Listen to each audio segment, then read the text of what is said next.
Welcome to Capitalize Your Finances, the podcast that's your ultimate guide to mastering personal finances and unlocking the secrets of entrepreneurship. Each week, we dive into the world of personal finance and business development and have fascinating conversations with industry experts, seasoned entrepreneurs, and thought leaders who share their insights, strategies, and stories to help you get ahead in life. Whether you're a seasoned entrepreneur looking to scale your business or someone just starting out on your financial path, this podcast is your go-to resource for inspiration and actionable insights. Welcome back to Capitalize Your Finances. As always, I'm your host, Christopher A. Poniotu, certified financial planning professional, the Cap and Capitalize. And on today's episode, we are going to get into 4 of my favorite tips to get sales prospects interested. But as always, before we get into that, the free tip of the week. Do not ever burn a bridge in business. Now, I've seen people do this far too often, some very close to me. And I can say with me personally, I've never burnt a bridge in business, but I've tried to rebuild bridges that have been burned by others for them. And I'll tell you, at this point in my career, and in my life for that matter, and it's not getting any easier, I can tell you, you have one shot with me. And once that bridge is burned, it's never coming back. And I also want you to know, in business, that is how business works. And I would much rather have you hear it on this show rather than in real life where you have a circumstance hit you in the face and it's going to hurt. You will have bridges burned. Don't be the one actually burning them. So now that we've got that out of the way, also it's a great sales tip in and of itself. We're going to go over the 4 tips to get sales prospects interested. So number 1, if someone starts asking you questions in regards to what you do in a genuinely interested tone, you are onto something. Now, unless it's a black and white scenario where you can't not answer the question, keep asking questions yourself, and you will be able to find out what their pain point or pain points are with their current situation. Now, there's a couple of ways to skin this cat here. If you are, let's say, at a cocktail party and you're chatting with people, all you want to do is ask questions about them. When someone comes into your place of work, whether it's your office or wherever you're working, online, etc., obviously you're one step closer to the sale because they've carved out time intimately where it's just you and them, and you are getting to learn more about who they are and what they do, all that fun stuff. So it's actually slightly more guaranteed that you're going to get the sale, because if you think about it, by the time someone looked at their calendar and said, hey, I would rather be with you and listen to what you can do to help me with this need than anything else currently going on in my world, that's a pretty good sign that they're interested. But even during that meeting, there's a fine line between building rapport, but then also getting as many questions asked so you know as much about them. I'm not saying hide who you are, okay? And you've got to play it is a dance. It's an art when it comes to the initial meeting. Because, they're also going to ask your prospects, well, what do you do? Like what do you do in this situation? Or have you done what you're providing to me? And you've got to be ready to answer those questions, but then you've always got to go back to, okay, but no, this isn't about me. This is about you. So the moral of that, though, is yes, the genuineness, once someone asks it and they are genuinely curious about you, you are on to but that is not an invitation to suddenly start talking about yourself. That's an invitation to say, hey, okay, let me answer the question that you are genuinely asking about me, but then I got to go back to you because this meeting is about you. It's not about me. The second tip to get sales prospects interested. When you are in an initial meeting, I want you to get a minimum of 3 needs that your prospect or prospective customer or client has or needs to be solved. Now, obviously, the more you can get, the merrier, but at least 3 is going to be the benefit or the money shot here. And the reason why I say that, if you only solve 1 need, the odds of you closing them are about 1 in 3, which you're probably thinking, well, but I did what they wanted me to do. Okay, that's fine, but there's a lot of other people out there that can solve that need as well. They're called your competition. Now, what if you solve 2 needs? Okay, 2 needs is fine. It's a lot better than 1. Well, it's double. But the odds of you closing them as a client, it's about 60%. Again, I'd love to take 60% over 30%, but like 60% is still a D minus. And so when you have 3 needs or more, but let's just go with 3, the odds of you closing a client or a prospect into a client or customer converting is 95%. That's, I mean, it's not a guarantee, but man, that's close. And obviously the more the merrier. Now, if you've got like 20 needs that you're solving, there becomes that diminishing returns. And actually what I would do in that situation is you just solve needs as you go. And we've talked about reoccurring meetings over time, and you have the clients or customers coming back for more and more and more. But make sure you have at least a minimum of 3 needs that you can solve for your potential client or customer. Now, when you've got those needs and you're actually going through the game plan, when you're actually presenting the needs, or excuse me, the cure to the needs that your clients have, you want to regurgitate those needs the entire time. Hey, did we solve for A, B, and C? Hey, did we solve for A? Okay, now let's move on to B. Did we solve B and A? All right, now we're going to go with C. At the very end, did we solve for A, B, and C? What other things are you looking for in the plan? What other things are you looking for in whatever you're selling? Okay, so there aren't any other needs. So do you have any opposition of working with us right now? There's the sale. There's the sale. And then if there is an opposition that they say, and they're like, well, you know, I don't know, I'm making this up. You're too young. Okay, fine. Well, guess what? I'm going to get older. So other than the fact that I'm a little young, what opposition do you have? Because clearly the plan works. You just, you know, you have a little bias on my age. I'll tell you what, the longer you work with me, the older I'm going to get anyway. So just little things that you can keep in your head. So always keep going back to those needs. You're going to be glad you did. So we are going to take a quick commercial break. And then when we come back, we're going to close out with the last 2 tips to get sales prospects interested. So don't go anywhere. Stick around. Are you ready to transform the way you approach sales?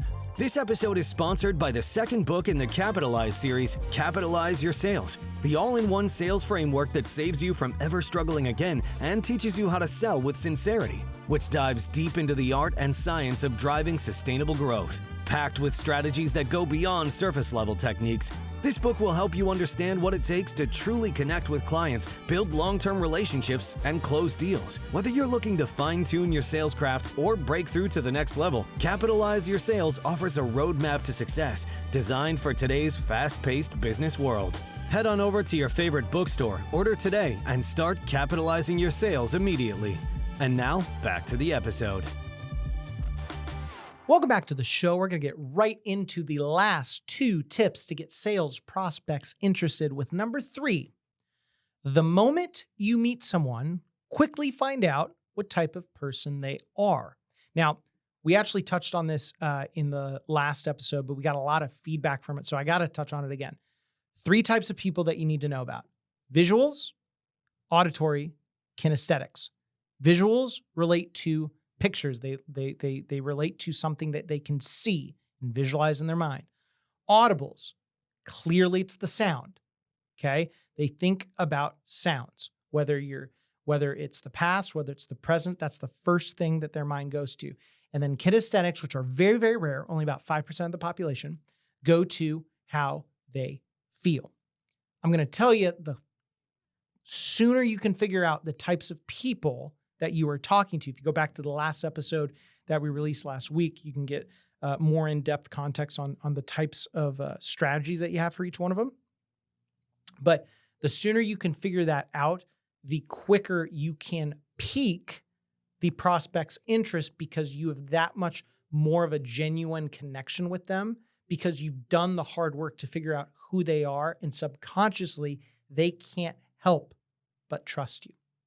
And then the fourth and final tip to get sales prospects interested is balancing the art of consistent education, the dance of the close, and the prospect's knowingness that you are not hard selling them, but guiding them with such care that they couldn't not work with you.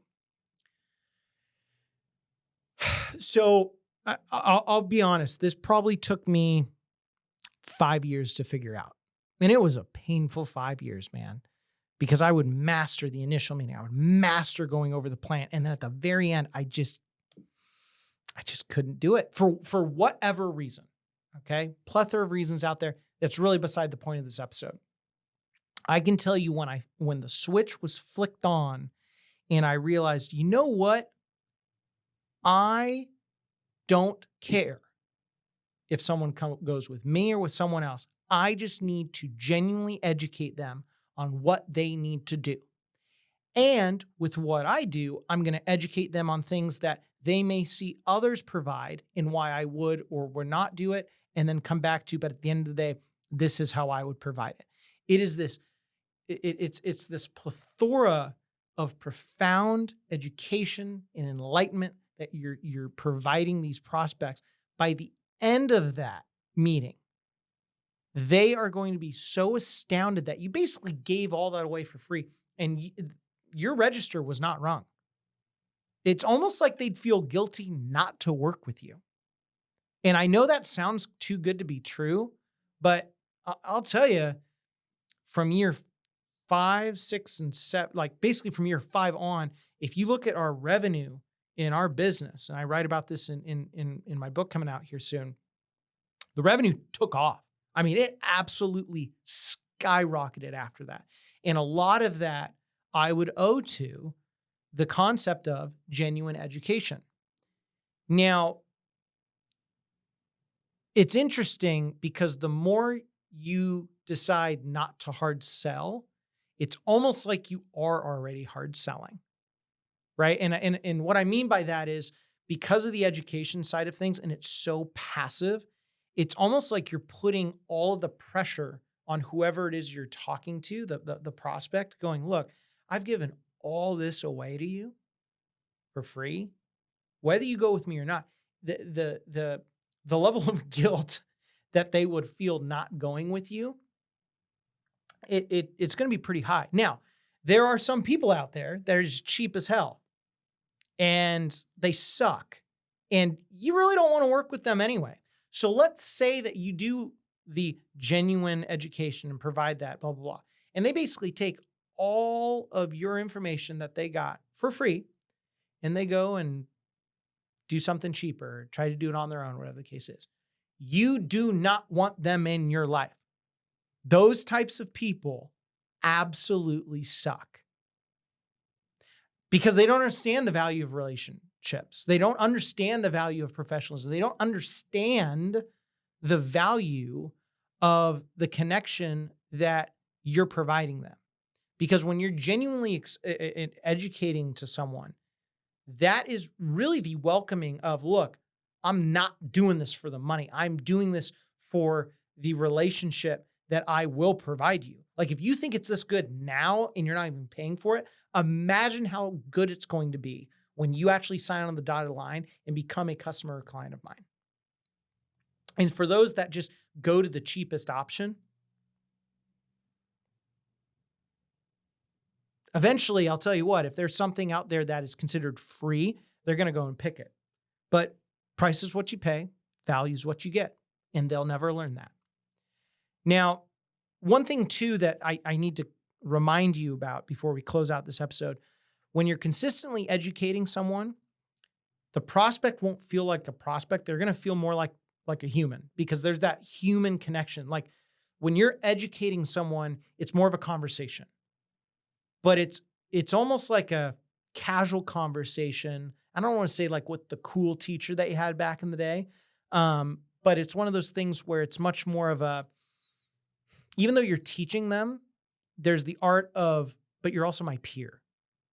And when you balance all of that, and again, everything that you do in sales is about being genuine and sincere. And even if you don't get the sale, you are helping that person in one way or another. Because eventually what's going to happen is you're going to become so successful in whatever you decide to do that it doesn't matter if you help someone for free. Because what's going to happen is, assuming they're not one of those people that are just like super cheap and freebies and dicks about it, they're going to go to their friends and go, dude, this guy gave me everything. And, I wasn't sure if I should work with him, but I actually walked out of there feeling guilty that I didn't go with them. And I think I need to call him back. And then what could happen is your friends are going to go, whoa, he did all that for free. Like, why didn't you sign with him? And then they're going to go, well, yeah, you're right. And then they call back and say, hey, I've also got some people I want to introduce you to. That has happened to me a couple times in my career. And that is fantastic, especially when, you walk out of there and admittedly, sales is hard. Sometimes you walk out of there and you're like, man, I thought I did everything right. And it just didn't happen. But then when someone calls back and goes, no, that was actually my bad. I wasn't sure yet. And I'm ready to make this move. Oh, and I've got a couple people I want to introduce you to too.